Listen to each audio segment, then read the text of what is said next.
cameraman. The cameraman.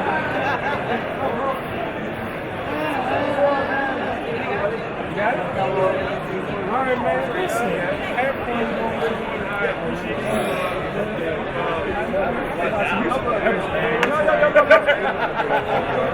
Hey, like I said, you got it to where you wanted to go. You can just go up there.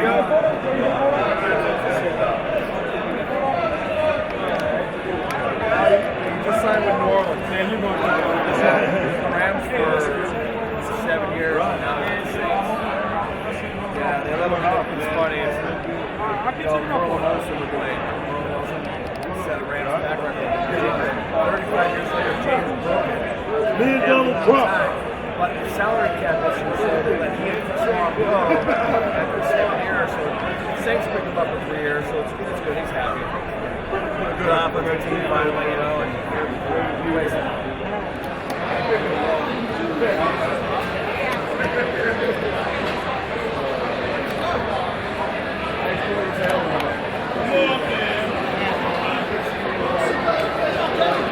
Well, I can tell you, I don't even think about that, man. It was SummerSlam at Wembley Stadium in '92. It was the loudest cheer that I've ever gotten in my life. It was, you had 90,000 people, and they all were on their feet chanting LOD, LOD. And I couldn't even hear the Harleys or the music going. The people were cheering so loud. And that was an outdoor stadium, man. So you can imagine if it would have been indoors at a dome or something, it would have been ridiculous. But it was definitely crazy. I think second to that was probably Madison Square Garden in New York City. Yeah. Madison Square Garden just exploded when we won the titles against the Nasty Boys. And so it was pretty wild. It was great.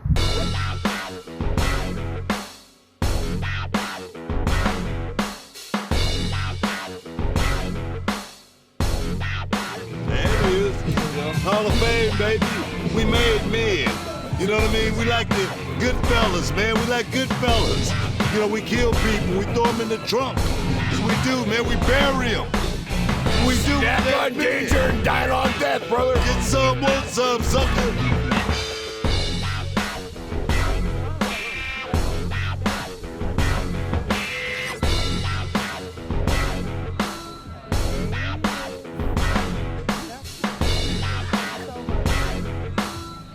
Hey, what's up? Listen, we all know who they are.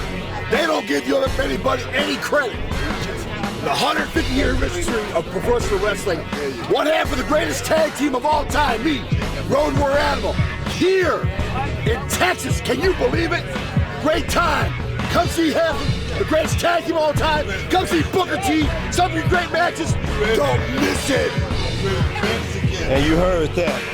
Great show. Like Book said, you got to remember, there is no small thing.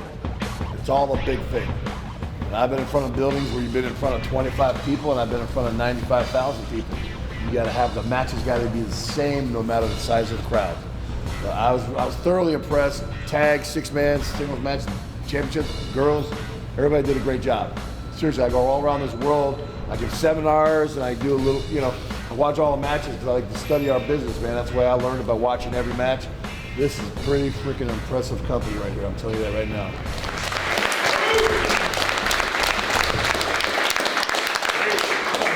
I'd like to thank everybody for coming out today.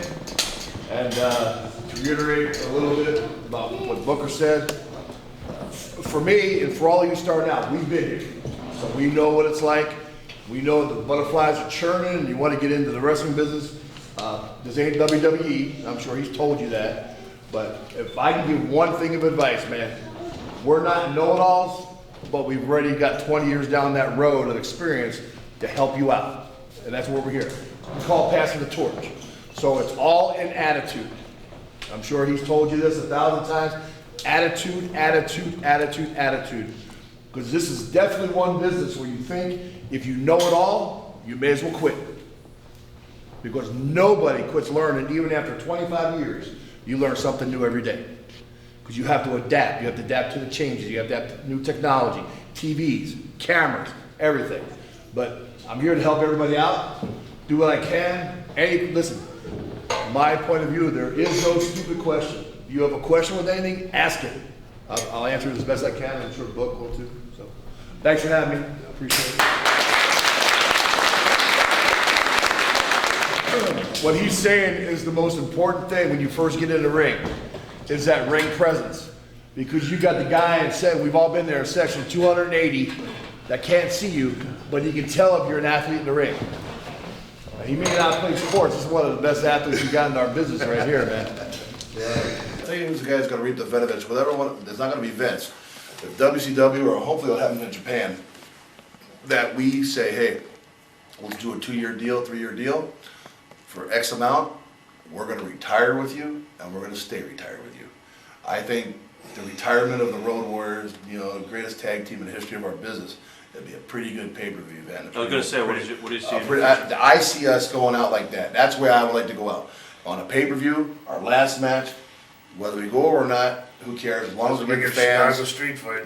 as long as we give the fans what they want to see, and we get to do our stuff, and that's the way I like to go out. And once we retire, we want to be out. I'm not going to be Mankind, who's done, come back again because Steve Austin gets hurt. I'm not going to be Mankind can't come back. Vern Gagne come out of retirement. I'm not going to be every these other guys coming out of retirement, Dusty Weaver. I'm not going to do it. We've got other things to do. I personally want to go into radio, and I'm going to. You know? I feel about radio just like I felt about when I first saw wrestling and started doing that I could do it. Like I said, if Hawk and I had this social media today, you wouldn't even be able to get us to do appearances. Right. We'd be making so much money in Hot Topics. They're getting ready. I mean, look, after all these years, they're getting ready to put my T-shirts in either Target or Walmart. Right. For Pro Wrestling Tees. I mean, are you kidding me? I mean, that's crazy to me. And we're only second in sales behind the Bullet Club. And, you know, Hawk's been gone for 15 years. Do you think if you could talk to Hawk again and you could tell him what the future held? Oh, bro, he would have cleaned up in an instant. Yeah. In an instant. In an instant, because when you look at it, I mean, someone said to me the other day, they brought me over to take a picture. I was at WrestleCon right next to the Young Bucks and took a picture with them. Now, even at my age now, I dwarf them. Yeah. You can imagine when we were at our biggest, wrestling those guys, they would have been just like the Hardys in the day, taking that thing off my shoulders, man. You know? Taking the Doomsday. Right. Because that's what the business would have called for. Right. No matter who you are. If I could do it to Ricky Choshu in Japan, right, I could do it to the Young Bucks anywhere in the country. You know, I love my partner to death, man, and I wish, listen, nobody wishes he was here today more than me. Not only to be an uncle for my kids, to see, you know, to be, you know, a second grandpa to my grandkids, everything, man. It's, you know, I wish he was here, but he's not. Right. And sometimes you got to pay the price for the mistakes you do in life, and that's why you got to try to live as clean as you possibly can. Well, I think he lives on through you and your spirit. Oh, yeah, man. Listen, I'm keeping the Road Warriors thing alive. I keep the LOD thing alive. I never say, hey, it's all about me. It's always the Road Warriors, always the Legion of Doom. You know, so I always give props to both of us. Because without a Hawk, there was no animal. And without an animal, there's no Hawk.